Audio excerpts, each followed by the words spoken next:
Hola, buenas tardes. Bueno, buenas noches. Ya realmente ha sido una experiencia bastante, un poco molesta, pero realmente lo importante es que nuestro querido amigo Julio ha sabido llevar muy bien esta situación porque por problemas técnicos no hemos podido transmitirlo en vivo como era nuestro deseo. Desde el periódico El Costanero queremos realmente ofrecerles a ustedes mil disculpas por no haberlo hecho como habíamos pensado en su momento, una transmisión en vivo, pero sobre todo estoy eternamente agradecida de mi primer invitado a tomar este café y a conversar. Realmente, gracias Julito por esa buena disposición. Hemos conversado igual como una hora y realmente eso da fe que definitivamente no siempre tenemos nosotros la posibilidad de que todo lo que queremos hacer salga, pero que en todo caso cuando hay otras personas y desde esa perspectiva podemos lograr tener acuerdos. Miren, aquí estamos en un grabado, pero estamos aquí para conversar nuevamente, ¿no? Julio, muchas gracias y como decía pues al inicio, hemos conversado y quería presentarle igualmente a nuestro invitado de estas conversaciones frente al mar. Ahora se escucha un poquito más todavía el mar desde acá porque estamos cerca del malecón, estamos en Salinas y tú también sé que estás, Julio, muy cerca de un lago o de un río, no recuerdo bien, pero ya nos contarás. Julio Gavilanes Valle es un extraordinario profesional ecuatoriano que tomó la decisión de ir a Nueva Zelanda para estudiar un doctorado, un PhD en filosofía dentro del departamento o la dirección de turismo en la Universidad de Ottawa, perdón, Ottawa, Otago, sí. Otago, Otago. Otago, perdón, Otago.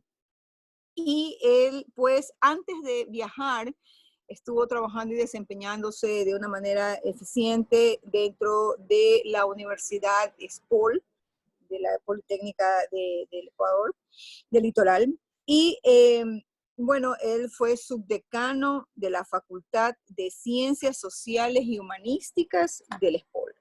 Fue también gerente de Relaciones Internacionales y coordinador del programa de maestrías de marketing turístico. Él es también coautor de un importante libro para nosotros acá en la faja costera, que es El uso turístico de playas en las costas del Ecuador. Una investigación muy interesante que ya estaríamos hablando un poco también de aquello, para tomar de alguna forma esa información que nos permite ver de qué manera vamos a desarrollarnos dentro de este espacio turístico en Ecuador, como son las playas de la costa ecuatoriana. Y bueno, en este momento, como les decía, él se encuentra estudiando un doctorado en Nueva Zelanda. Bienvenido, Julio, y muchas gracias por estar aquí y por continuar en esta tarea de querer realmente dar a conocer a quienes nos van a escuchar ahora, dar a conocer qué estás haciendo, cómo llegaste allá a 11.000 kilómetros, a 17 horas meridianas. Por favor, cuéntanos un poco de qué estás haciendo ahora. Bueno, buenos días, hora neozelandesa, buenas tardes, buenas noches, hora ecuatoriana. Efectivamente, estoy haciendo un doctorado en filosofía en el Departamento de Turismo de la Universidad de Otago, que es una de las universidades más antiguas del Pacífico, eh, inclusive más antiguas que las universidades del país vecino, de Australia o de ciudades más grandes, y realmente pues eso es algo que enorgullece mucho a la ciudad donde me encuentro. Es una ciudad costera también que tiene playa en el sur de la ciudad y tiene una bahía que es completamente cerrada, que puedo verla desde aquí, lamentablemente no se las puedo enseñar. Eh, entonces yo vivo en la cima de una loma y tengo vista no es el mar, es una bahía. eh, Así que de alguna forma hay una proximidad con Salinas. ¿Cómo llegué acá? Bueno, el año pasado tomé la determinación de iniciar mis estudios doctorales. Estaba, como ya lo mencionaste, en el cargo del subdecanato de la Facultad de Ciencias Sociales y Humanísticas del ESPOL. Mi universidad, mi alma mater, estoy con una licencia para estudios doctorales. Y apliqué a varias becas de diferentes universidades internacionales. Fui admitido para, obtuve, tuve dos oportunidades, que fue una beca en una universidad en Hungría, en Europa, y obtuve esta beca de la Universidad de Otago, de la escuela de parte del Colegio de Estudios Doctorales, y finalmente, pues luego de hacer un análisis personal sobre que en ese momento, pues yo pensaba que era mejor, tomé la decisión de venirme acá a Nueva Zelanda, a pesar de la distancia. Estamos a 17 horas de diferencia con Ecuador, acá siempre es un día más, salvo por unas cuantas horas. Y eh, bueno, eso es lo que estoy haciendo ahora aquí. Básicamente soy estudiante. Así que bienvenidos a mi casa. Y estoy tomándome un café, no es café lojano, es café, pero extraño el café de Loja. Por supuesto que sí, del café ecuatoriano. Y bueno, efectivamente estamos a tantos kilómetros de distancia y mira tú la maravilla, lo fantástico que es poder contar con estas herramientas de comunicación, como es la tecnología, y poder llegar con mensajes y con información que es sobre todo lo que queremos, ¿no? Mensajes proactivos, propositivos, que verdaderamente dentro de todo este caos que estamos viviendo, nosotros podamos darle a las demás personas que pudieran estar interesadas, pero sobre todo en el hecho de que hay cosas nuevas que se pueden hacer, que se pueden aprender y que desde donde nos encontremos es muy posible hacer. Y mira tú que una de las cosas que veíamos dentro de la información que se generaba en estos últimos tiempos es el caso precisamente del lugar donde tú te encuentras, en Nueva Zelanda, en donde se ha hablado que es uno de los países que ha manejado de una manera extraordinaria esta pandemia mundial, precisamente por esas decisiones que se han venido tomando durante todo este tiempo y que muy a pesar de a veces pues siempre la población, sus ciudadanos, no todos entienden de qué forma o por qué se lo está haciendo, pero precisamente esas decisiones gubernamentales hicieron que en este momento se hablara de Nueva Zelanda como uno de los lugares que ha manejado muy bien esta pandemia, tanto así que hablan de que ha ganado una batalla ante este tema, ¿no? Cuéntanos un poco cómo has vivido esta experiencia y sobre todo la población, el comportamiento de la población que da mucho cuenta de también esas acciones y gestiones gubernamentales en donde tienen que ir pues ligadas para que de alguna manera podamos salir adelante todos juntos como es lo que se aspira. Bueno, sí, efectivamente,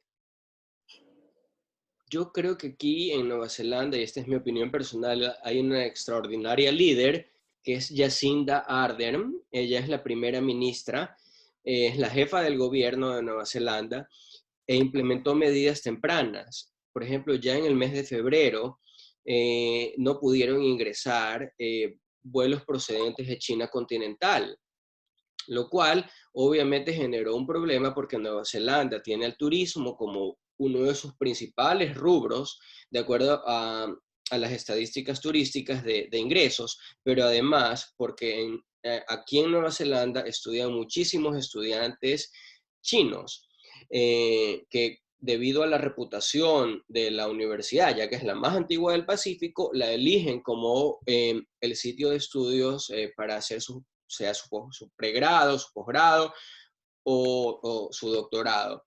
Y no pudieron venir. La universidad obviamente ofreció ciertas facilidades para que ellos no pierdan el semestre y sigan estudiando, pero en el caso del turismo, por ejemplo, sí se cerró. Inicialmente para vuelos procedentes de la China continental, esto fue en febrero. Luego en marzo ya vino el cambio de alerta, que hay niveles de alerta 4, 3, 2, 1. Estamos en alerta 2 ahorita, pero cuando nos pasaron a alerta 4, que fue hace más o menos 6 semanas, no recuerdo bien, se bloqueó todo tipo de comercio no esencial o todo tipo de trabajo no esencial, dejándose abierto únicamente el servicio de supermercados y el servicio de farmacias. La Ujú, gente fue extraordinariamente ordenada. Eh, claro, hubieron también sus excepciones, sin embargo, la prensa eh, se encargó de documentar esa información e inclusive se utilizaban calificativos muy fuertes. Por ejemplo, 4 idiotas rompieron el confinamiento obligatorio. Se los llamaba con una palabra que en un periódico latinoamericano podría sonar muy dura, idiota, ujú, ¿verdad? Pero es lo que pasó. Y luego, pues, la primera fase del confinamiento obligatorio fue muy duro porque no estaba abierto nada que no sean supermercados o farmacias. Luego, estamos cambiando de estación, estamos en otoño, comenzó el frío, entonces hubo una ujú. demanda de comprar suéteres, abrigos, calefacciones. La primera ministra, siguiendo en alerta 4, autorizó las ventas online de artículos esenciales, es decir, nada que sea un lujo, nada que no sea necesario, nada que no sirva para trabajar. Por ejemplo, eh, qué sé yo, me quiero comprar un par de zapatos o me quiero comprar una perfume, ese tipo de cosas se prohibieron. Estaba permitida el comercio de artículos esenciales, una computadora para trabajar, un abrigo para calentarme, una calefacción para calentar mi ambiente, pero para ese tipo de cosas. Así estuvimos durante algo más de un mes y luego pasamos a alerta 3, donde no cambiaron mucho las cosas. Las burbujas, que es como le llamaban a cada espacio, eran limitadas a tu círculo íntimo familiar. No podían mezclarse digamos que las familias o los grupos. Y mira que yo vivo en una ciudad de estudiantes. Previo al confinamiento fue el inicio de semestre, hubo la fiesta de San Patricio. Aquí hay una fuerte tradición irlandesa, escocesa. Se puede sentir, tú ves estudiantes con la falda escocesa, con la gaita escocesa, asimismo estudiantes de origen irlandés, que sus ancestros son irlandeses y celebran bien. Entonces, todo esto hubo, y hubo la fiesta de la toga romana para los estudiantes. Entonces se pensaba que quizá los estudiantes no iban a tener un comportamiento ordenado, pero los estudiantes jovencitos y todo demostraron tener un comportamiento muy, muy ordenado cuando ingresamos al alerta nivel 4, y todo ese tipo de conductas propias de los jóvenes, de fiestas, se acabó, se paralizó, o sea, la ciudad se volvió literalmente muy, muy tranquila.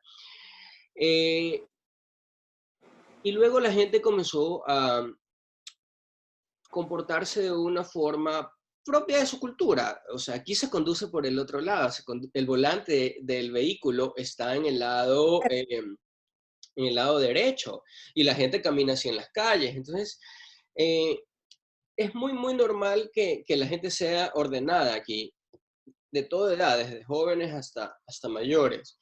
Así que yo creo que todos esos factores ayudaron, sumado a que Nueva Zelanda es un país muy estable, es una sociedad en la que hay una clase media muy fuerte, muy, muy, muy estable. La base de Nueva Zelanda o el bienestar de este país se genera en justamente esa clase media muy estable que, digamos, no pasa necesidades extremas y no se ve obligada a romper un confinamiento porque tiene necesidades o porque tiene cosas así.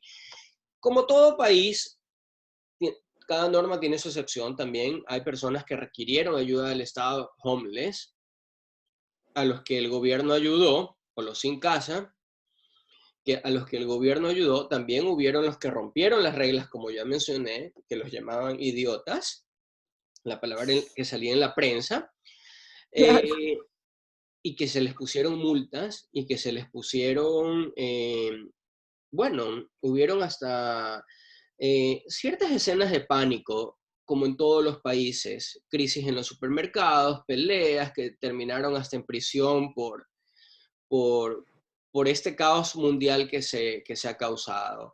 Y finalmente, algo que ayudó muchísimo es que la primera ministra armó un equipo técnico y siempre estuvo asesorada por las universidades. Las universidades tuvieron epidemiólogos y tuvieron estadísticos y matemáticos que estuvieron asesorando todo el tiempo al equipo de la primera ministra y aún haciendo comentarios en la prensa sobre cómo evolucionaba la curva, si crecía, si decrecía. En este momento te puedo decir que llegó un momento en que la curva llegó a 1.000 infectados y fue un logro porque ellos esperaban que la curva esté en esa época 4 veces más grande, los matemáticos e infectólogos.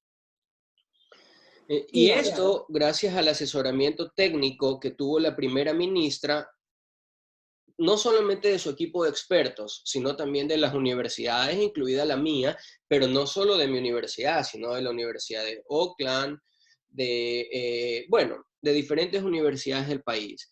Así que yo creo que las decisiones oportunas, el haber hecho que los vuelos se bloqueen inicialmente para toda la China continental, luego para todo el mundo, solo podían regresar los nacionales, los que tienen nacionalidad o residencia permanente de Nueva Zelanda, y el asesoramiento técnico de las universidades, más el buen comportamiento de la población y la solidez de su clase media, son los que han permitido a Nueva Zelanda que ya, por ejemplo, en los últimos 3 días se reporten 0 casos. Ah, qué bien. Tenemos 1.500 casos en un país de 5 millones de habitantes que es tan largo como la distancia del Perú, como la frontera de Chile con Perú hacia la frontera de Chile con Ecuador. Así de largo es Nueva Zelanda. Solo vivimos 5 millones aquí, un poquito más quizá,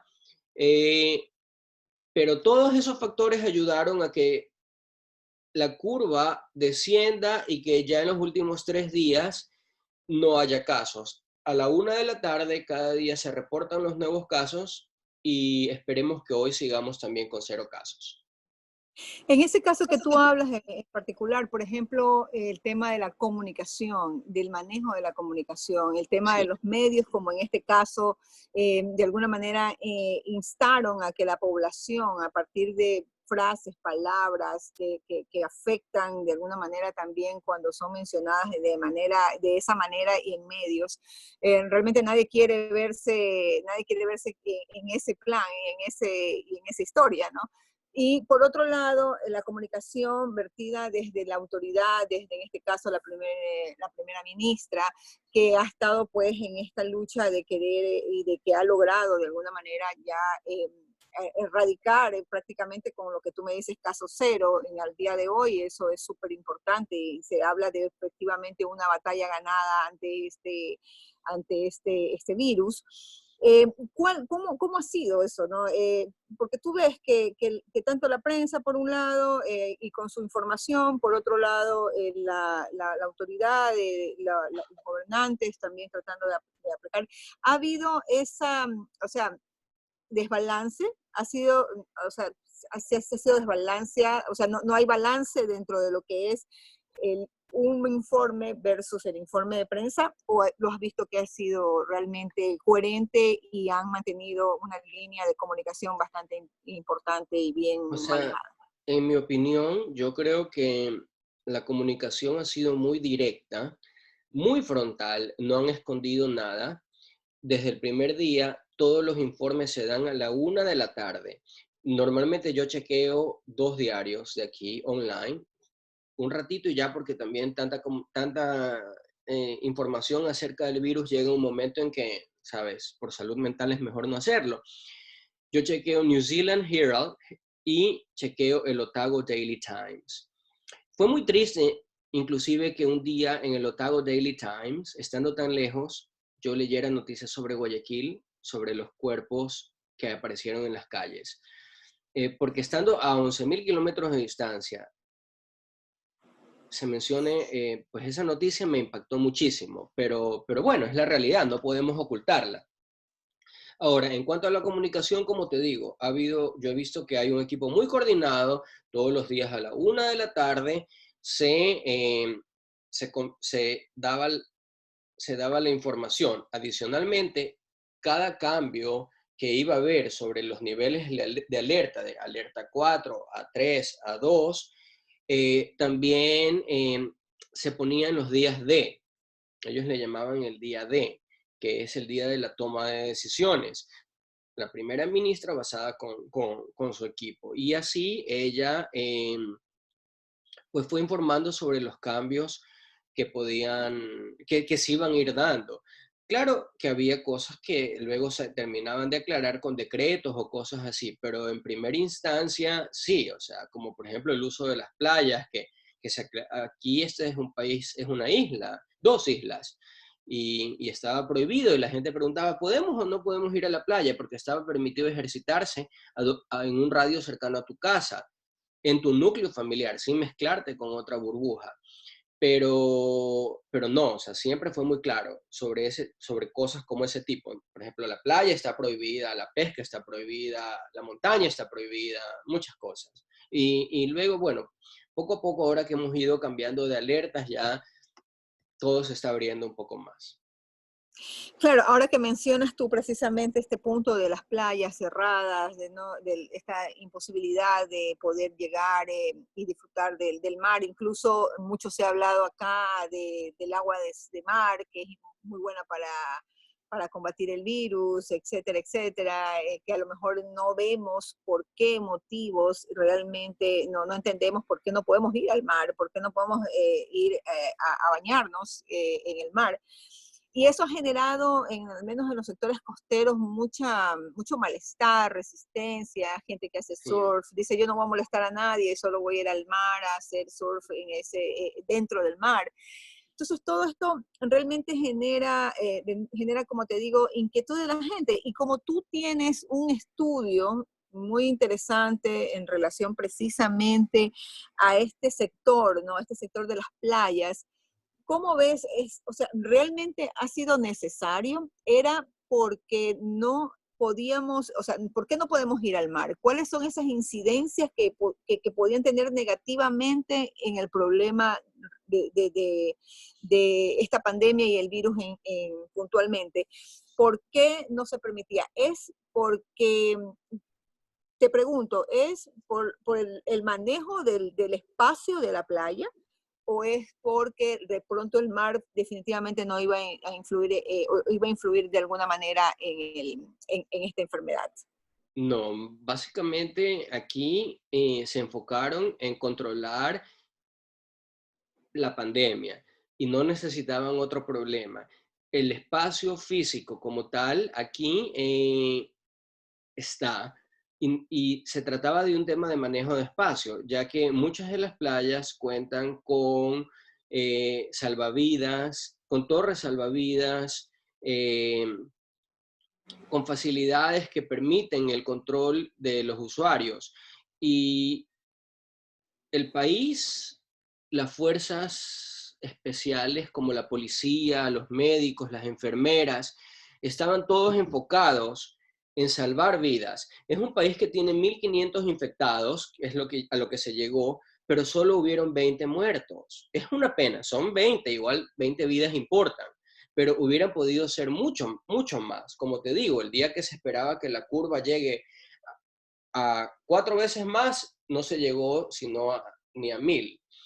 Y bueno, en tal caso, el hecho de no permitir el uso de las playas fue porque no podía desviarse la atención de el personal médico, tanto doctores como enfermeros o enfermeras, policías, rescatistas, en turistas, en surfistas, cuando lo que necesitaban es enfocarse en controlar la pandemia.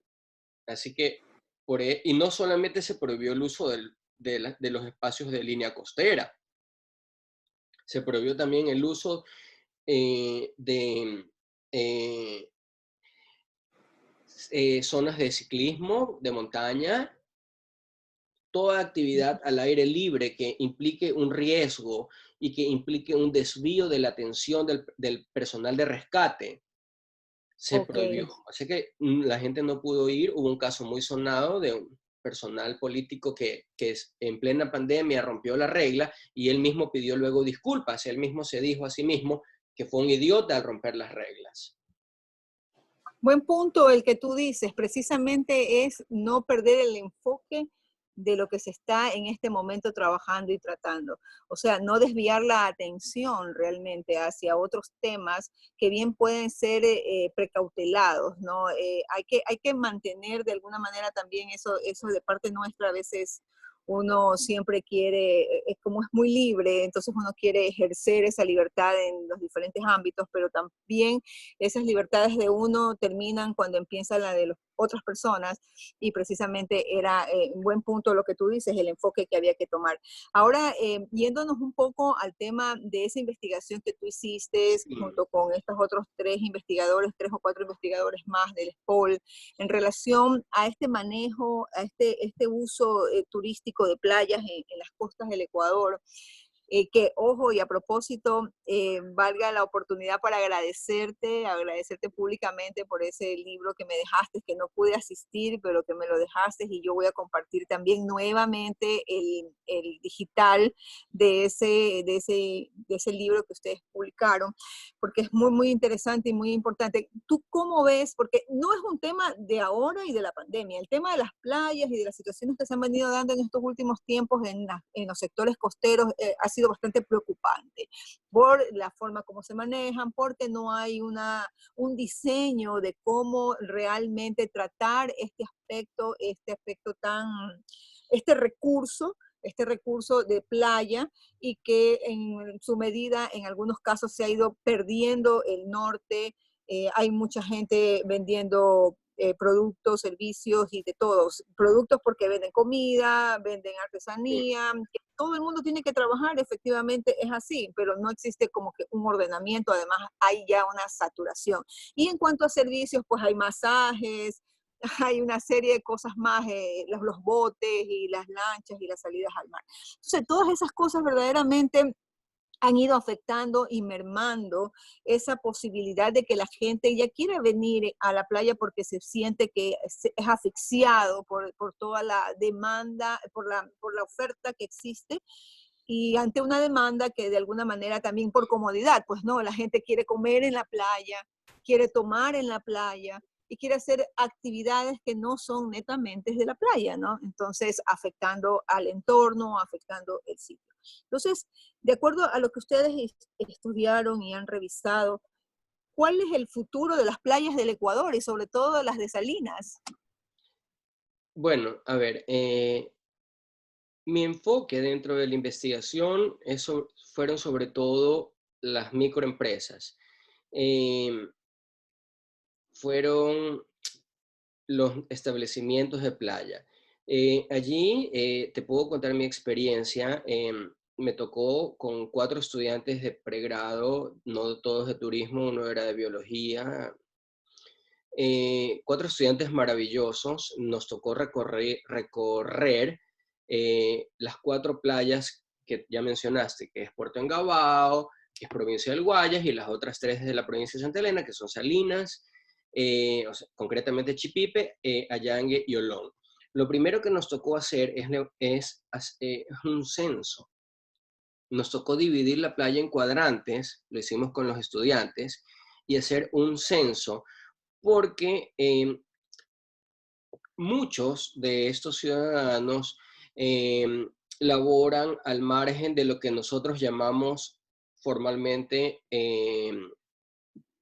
la legalidad, por decirlo así. Que yo cuestiono mucho eso, porque para mí la legalidad es ganarme el pan honradamente, aun cuando no tenga los permisos. Ilegal sería robar para comprar el pan. Entonces, para mí eso no es ilegal, sino que es informal. Es informal, ¿por qué? Porque no están en el catastro turístico, porque no tienen el permiso del municipio, eh, pero no están cayendo en un vicio de un crimen, porque no lo están haciendo. Además, sabemos muy bien que la realidad de la economía, no solo ecuatoriana, sino latinoamericana, es que muchos son autoempleados. Y es el autoempleo el que lleva el pan a la mesa. Entonces, mi experiencia te la puedo contar desde el punto de vista de los servidores que trabajan vendiendo alimentos o bebiendo bebidas en la playa en estos 4 destinos. En el caso de Salinas, por ser una playa urbana, son los más formales. Son los que normalmente tienen todos los permisos porque Salinas se considera una playa urbana. Las otras 3 playas se consideran playas rurales. Ok. Porque en el caso, porque pertenecen al municipio de Santa Elena, tanto la de Olón como la de Allangue, y en el caso de la de Puerto Engabao pertenece al municipio de Playas. Entonces, no están en la cabecera cantonal, sino en una zona rural, y hay todo, digamos que hay criterios para definir lo que son playas urbanas de playas rurales. Eh, Mira, yo creo que son estos, estas personas son gente muy resiliente, y me voy a referir al caso de las playas rurales. Son personas muy, muy resilientes. Son personas a las que la adversidad les ha tocado varias veces. ¿Por qué? Porque sufren aguajes, porque sufren temporadas de fuertes lluvias, porque eh, sufrimos un terremoto en 2016 que afectó también el turismo, pero aún así siguen estando allí. Y hay ejemplos que definitivamente son muy rescatables, porque tú puedes ver cómo a través de la asociatividad que formulan y del liderazgo femenino, logran generar economías a pequeña escala que no solo sirven para alimentar a su núcleo familiar pequeño, sino que para las economías aglutinadas de las familias extendidas. Es decir, mi hijo se casó, tengo ahora mi nuera, tengo mis nietos, ok, hay que hacer el negocio más grande y se van todos ayudando ahí un poco. Eh, Esa es la realidad de nuestro país, esa es la realidad de nuestras playas ecuatorianas.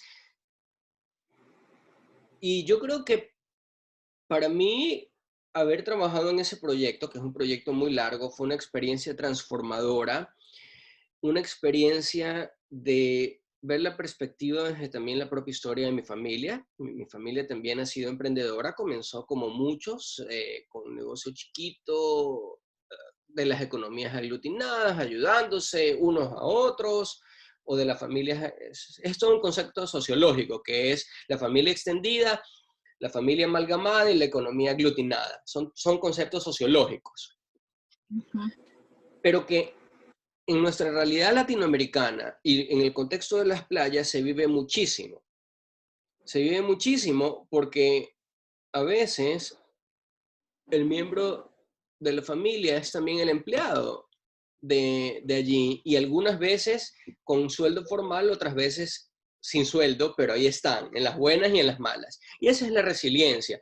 Y con un liderazgo femenino muy fuerte, sobre todo en el caso de el rol de los expendedores de alimentos en la zona de Allangue. Ahora, si tú me preguntas cuál es el futuro que yo le veo a las playas ecuatorianas en corto plazo, obviamente que no es un futuro muy bueno.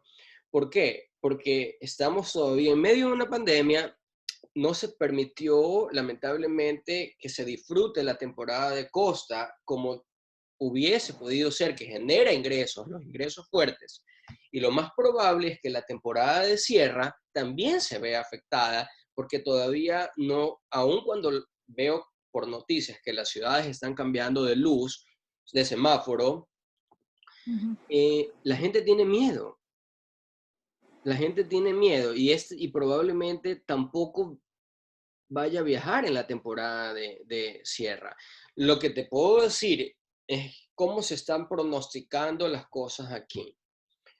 Ujú. Aquí están apelando al sentido del nacionalismo en el buen uso de la palabra.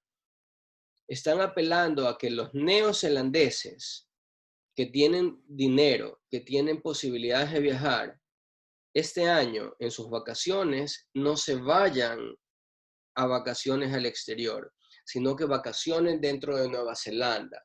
Cuando ya todo esto pase, pero pase de verdad, porque el virus parece que nos va a acompañar por un buen tiempo más, de acuerdo a los epidemiólogos. Y mientras no haya una vacuna, van a seguir habiendo restricciones de viajes. Entonces, aquí se está apelando al sentido de apoya a tu país. A eso le llaman staycation, como vacation en inglés, pero staycation, que es vacaciona dentro de tu país. Y es lo que yo hablaba el otro día con una amiga y profesional que es gerente de un hotel, y ella me preguntaba lo mismo, ¿qué va a pasar en Nueva Zelanda? Bueno, leí lamentablemente un estudio que decía que uno de cada dos hoteles va a cerrar hasta diciembre, no va a quebrar, va a estar cerrado, porque no van a venir los turistas.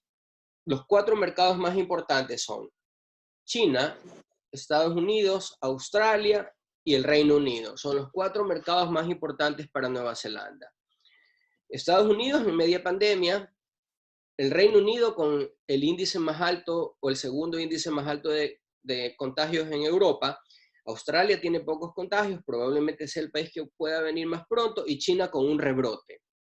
Entonces no se avisora un panorama positivo, aún cuando la temporada fuerte de invierno, aquí estamos al otro lado del mundo, al sur. Estamos por comenzar la época de frío, por eso yo estoy con suéter. Está por comenzar la nieve en las montañas, El Señor de los Anillos, The Lord of the Rings, todo ese paisaje está aquí a 2 horas, 3 horas. Y no van a venir los turistas que se esperan. Entonces están apelando al sentimiento nacionalista en buen sentido para que los neozelandeses hagan el staycation, que es vacaciones en tu propio país, y que pongan los precios, porque como te dije antes, la clase media en Nueva Zelanda es muy sólida, pero aún así hay productos que son prohibitivos y que han estado siempre para el mercado internacional. Entonces lo que están apelando es que la gente de Nueva Zelanda este año vacaciona en Nueva Zelanda, pero que también los hoteleros y los operadores turísticos pongan los precios para el mercado nacional. Sumado a que hay un gran aporte del gobierno para salvar a la industria turística. Ahora, volviendo a la realidad ecuatoriana, nosotros no tenemos una clase media muy sólida. No tenemos tampoco un gobierno que tiene tantos recursos económicos como para apoyar al sector dándole ingresos. Así que el futuro de las playas, por lo menos por la siguiente temporada, va a seguir siendo incierto. Pero esto, quizá el virus no nos abandone tan pronto, pero va a disminuir. Esperamos. Yo pues pido por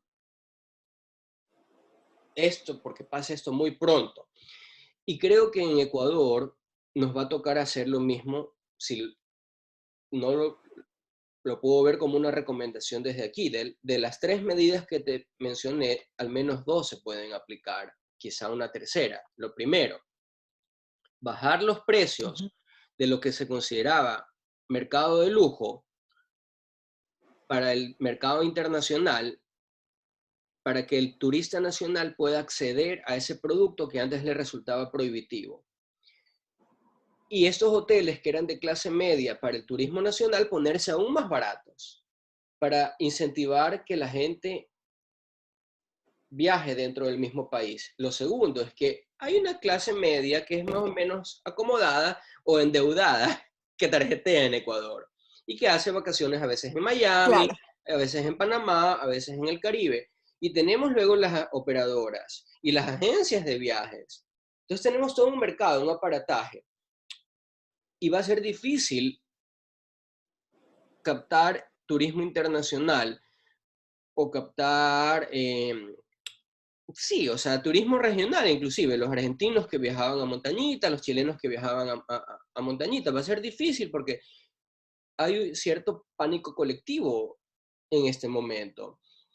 Pero ya pasado un poco esto, nos va a tocar apelar al nacionalismo ecuatoriano en el buen sentido, de staycation, vacaciones en casa, pero esto tiene que venir también de la mano de una política a nivel de gremios y asociaciones de hoteles, de bajar los precios y ponerlo al acceso. Entonces, si yo soy un ecuatoriano y me dicen que el hotel X, que antes costaba 120, se va a poner en 60 por un tiempo, yo digo, pero este hotel está bonito, ¿por qué no? O sea, si me están bajando la tarifa, y Claro. ponerlo y comunicar efectivamente eso, que estamos tratando de llegar al ecuatoriano y apelar a eso, vacaciona en casa. Ahora, la política gubernamental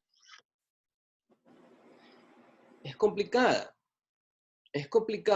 porque quizá Ecuador no tiene todos los recursos e inclusive ha tenido que recurrir a préstamos de organismos internacionales y a donaciones.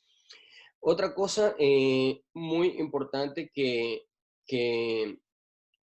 podría hacerse es poner IVA cero o IVA disminuido para los servicios hoteleros, para que la gente comience a viajar y haya un ahorro en eso, pero viene acompañado de una política gubernamental. Algo más que me olvidé es que Nueva Zelanda este año decidió que va a gastar cero en promoción del destino y que todo ese dinero que ellos cada año destinan para marketing turístico va a ir en apoyo del turismo, de los negocios que necesiten un rescate porque también hay hoteles cerrados y hay empleados que están cobrando el subsidio de desempleo. Entonces, yo no sé si el ministerio tenga un presupuesto allá en Ecuador de marketing turístico, pero si lo Bueno, ese podría ser otra salida.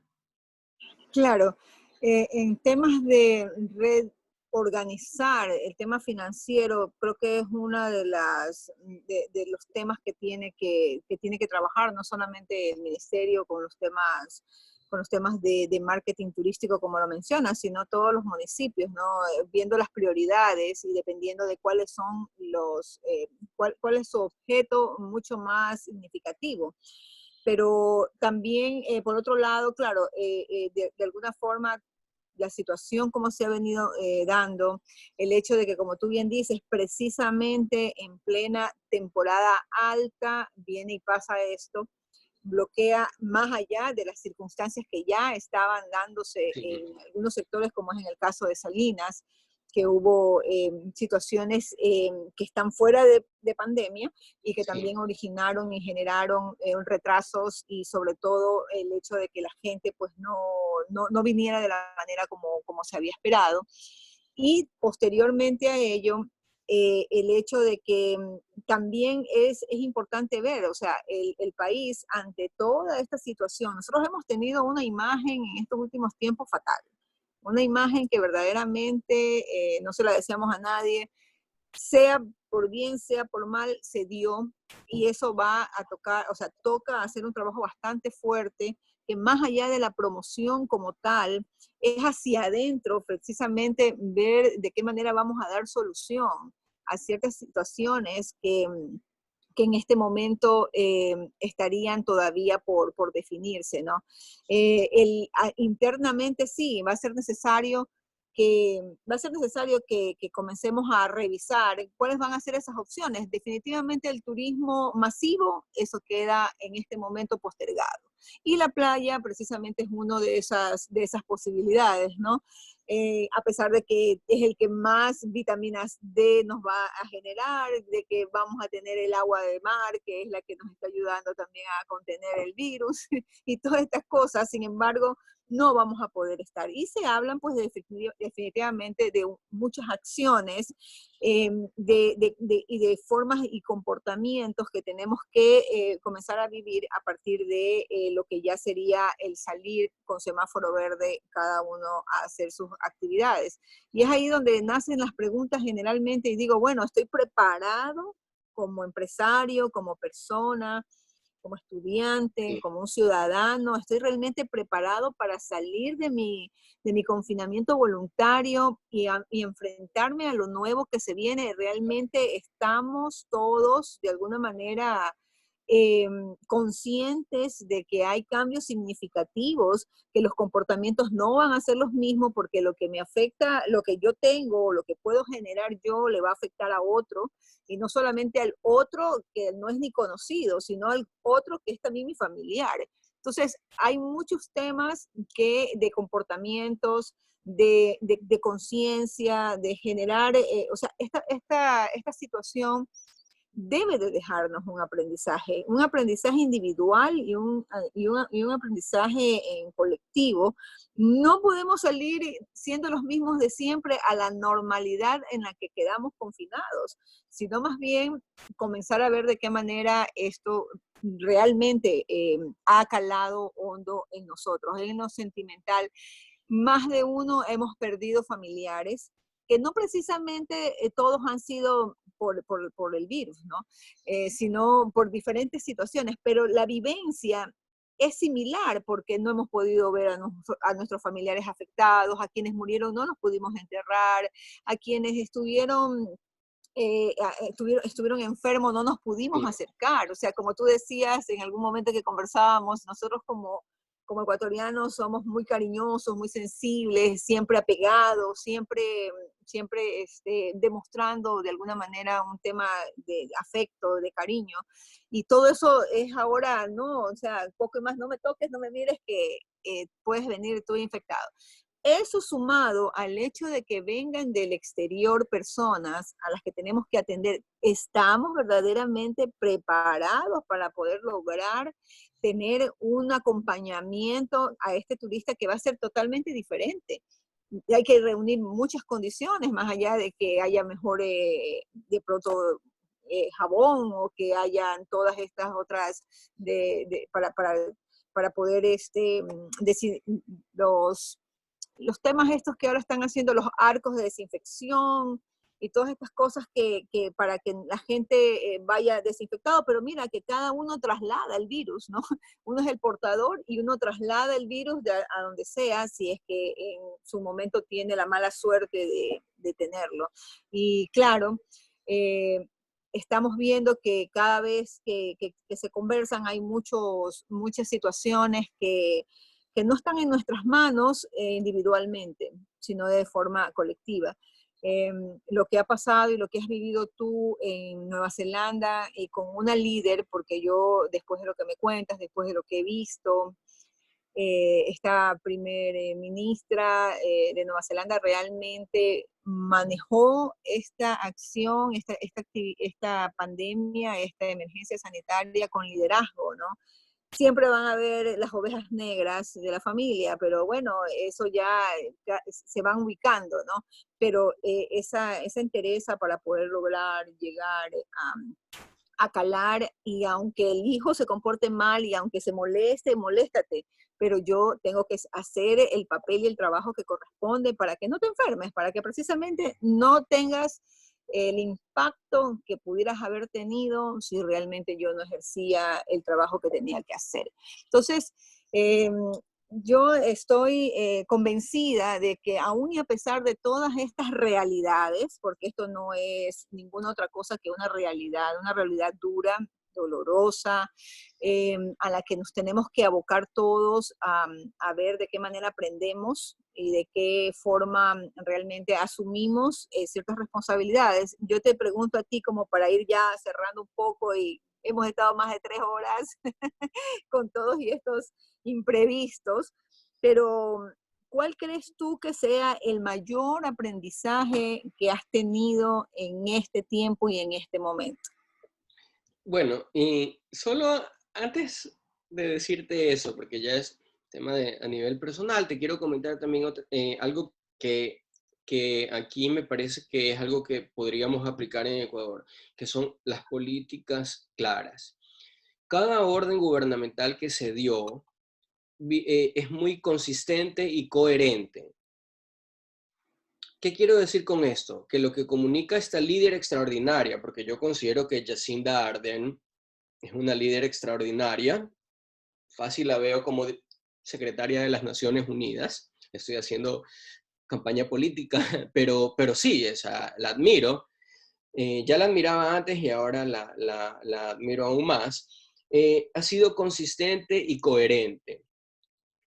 Esto que se viene ahora, esta nueva normalidad que tú mencionabas, eh, no viene con una libertad como la que nosotros solíamos tener antes. Entonces, hay muchas cosas que se van a cambiar. Por ejemplo, el número de personas que pueden estar, que pueden ingresar dentro de un espacio cerrado al mismo tiempo, como por ejemplo restaurantes y bares. Ya las últimas veces que yo fui a tomarme un cafecito, pues, ya saben que me gusta mucho el café, ya los restaurantes habían eh, quitado la mitad de la capacidad para respetar los 2 metros de distancia.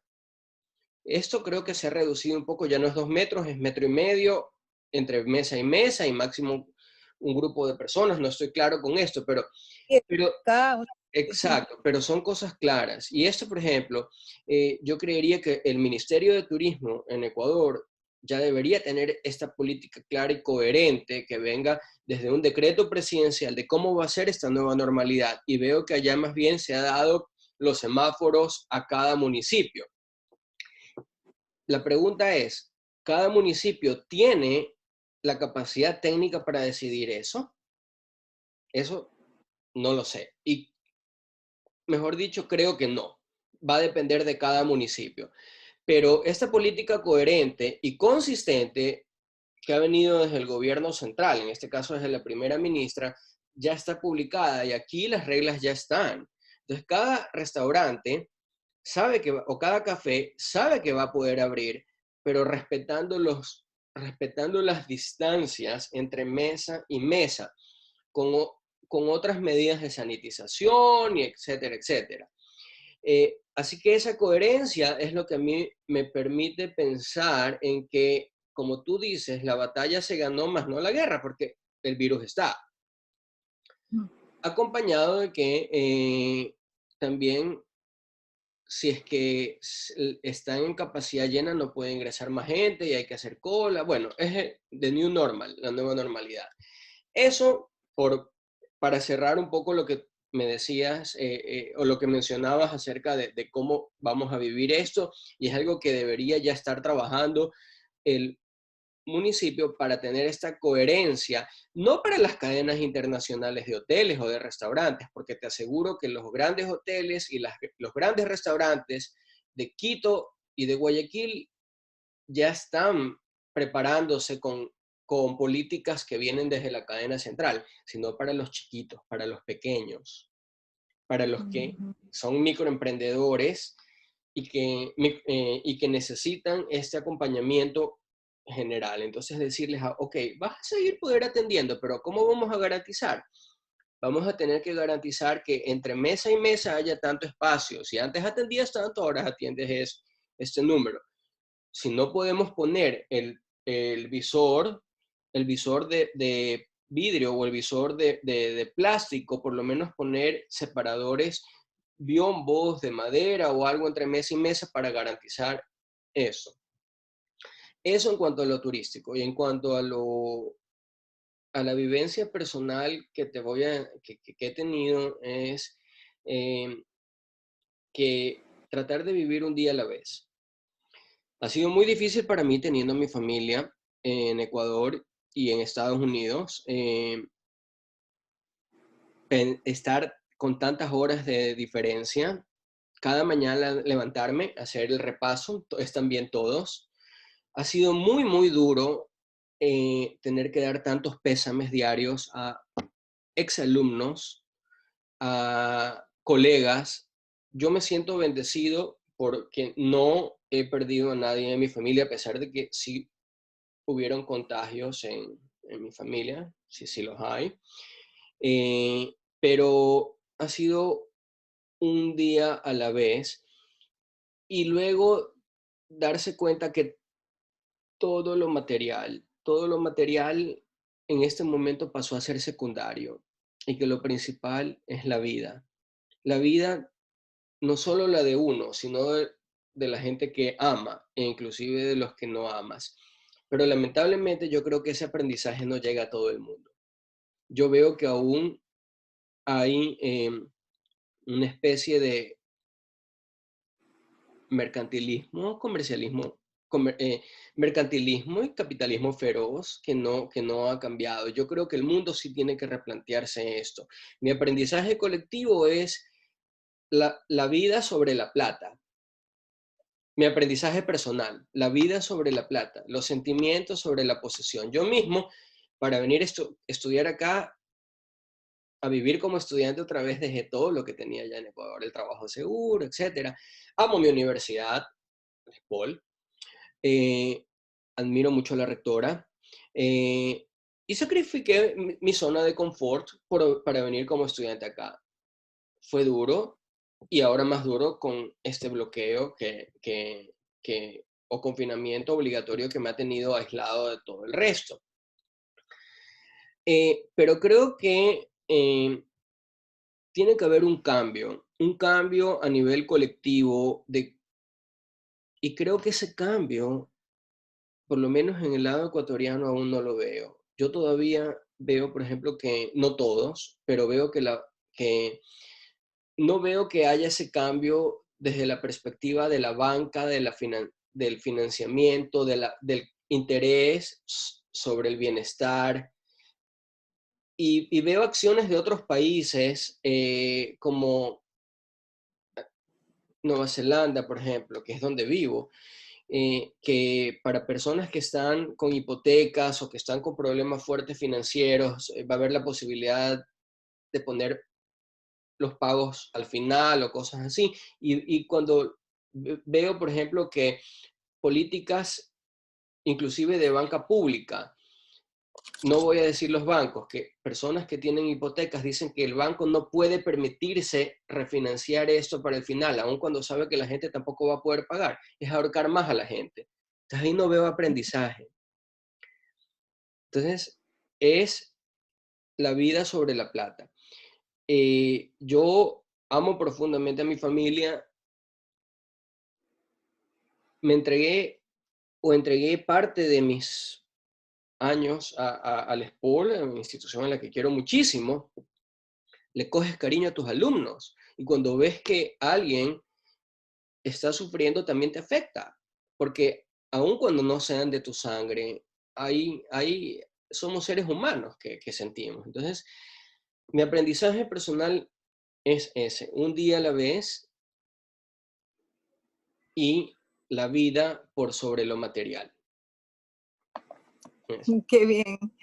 Así es, mi querido Julio, comparto plenamente lo que comentas y lo que dices. Efectivamente, todos llevamos un luto, ¿ve? Y casualmente estamos de negro los dos. Casualmente, y sí, compartimos de personas cercanas, de personas lejanas, conocidos, no conocidos, pero aún así duele. Duele porque es un número, ¿no? Es un número muy grande, es un número que golpea bastante y que se siente, ¿no? Se siente ese peso realmente. Y bueno, ya irá decayendo esto, ya se irán las cosas reacomodando. Y bueno, aquí estamos, quienes vayamos quedando en este espacio. Quiero pasarlo y quiero realmente cerrar esto con un tema positivo, ¿no? Si estamos aquí es porque todavía tenemos un trabajo que hacer. Un trabajo que hacer que lo interesante es tomarlo con alegría. Mira tú, cuando nosotros nos conocimos, no nos conocimos en Ecuador siendo ecuatorianos, nos conocimos en México, en Ciudad de México, en un trabajo muy lindo, muy interesante, en esa invitación que hicieron en SPOL y que yo también tuve la suerte de participar con Ciudades que Aprenden, y precisamente por esa situación tan difícil que nosotros vivimos, que fue el terremoto, y que estuvimos trabajando y estuvimos viendo efectivamente todo el aprendizaje que teníamos y cómo lo estábamos volcando a una posibilidad de aprendizaje, de nuevos aprendizajes que creo que en su momento a México también le sirvió ese trabajo que habíamos nosotros también realizado. Y bueno, el mundo es lo que es, no siempre nos conocemos en los sitios en donde vivimos, pero lo importante es ir cultivando a partir de esas experiencias, buenos amigos, gente que gusta mucho del café, del café y de que estamos siempre con buenas conversaciones, ¿no? Esto realmente como idea, y como te lo había comentado en su momento, estas conversaciones frente al mar, con un cafecito en la mano, realmente lo que llevaba era eso, ¿no? Un poco conversar, un poco hablar a modo de amistad, a modo de conocernos y de compartir experiencias y vivencias, sobre todo valorando enormemente la calidad humana de la persona. En el caso tuyo, Julio, realmente me es muy, muy grato conocerte y aprenderte. A lo mejor no nos vemos siempre en todo momento mientras estabas acá, pero siempre estas herramientas de comunicación y tecnológicas nos permiten de alguna manera ir viendo por dónde vamos. Y me alegró muchísimo el saber que ibas a seguir nutriéndote, el aprendizaje nunca termina. A mí también me encanta estudiar, yo también sigo un doctorado en gestión pública y gobernabilidad, y sé lo que sientes. Claro, tú estás alejado y te has ido muy, muy lejos, pero estás en un paraíso también, ¿no? Es un lugar muy, muy bonito y te felicito por las decisiones que tomas. Eh, Qué bueno que tu familia esté muy bien, y cuando vengas a Ecuador, acuérdate que estamos aquí siempre esperándote para disfrutar de tu compañía y sobre todo de todas esas experiencias y conocimientos. Gracias, Olguita. Muchas gracias por invitarme. Realmente, sí, a pesar de que, como te digo, es un día a la vez, hay días buenos, hay días malos, hay que tratar de salir adelante. Y yo creo que Ecuador tiene muchísimo que ofrecerle al mundo.